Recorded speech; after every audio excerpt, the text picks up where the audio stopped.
Svečano otvaranje ulice, još jedno da pomenem, je 21. decembar, gde nas očekuje nastup dečijeg hora Kolibri i zatim u kontinuitetu mesec dana preko 70 programa u 2 termina od 5 sati popodne pa do 9-10 uveče.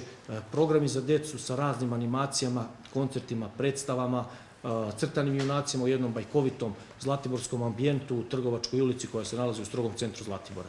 27. decembra očekuje nas već tradicionalna manifestacija dodela dečjih paketića u organizaciji opštine Čajetina, turističke organizacije Zlatibor, besplatna podela dečjih paketića uz jedan bogat umetnički program na centralnoj bini na Kraljevom trgu gde će nastupiti Leontina, o čemu će ona malo detaljnije i preciznije reći nakon mog izlaganja. Zatim nas očekuje manifestacioni program za Novu godinu. Koncert Nove godine već tradicionalno se veže za Zlatibor. Tog 31. decembra prvo ćemo u 15 časova imati dečiju Novu godinu gde će nastupiti Tijana Dapčević.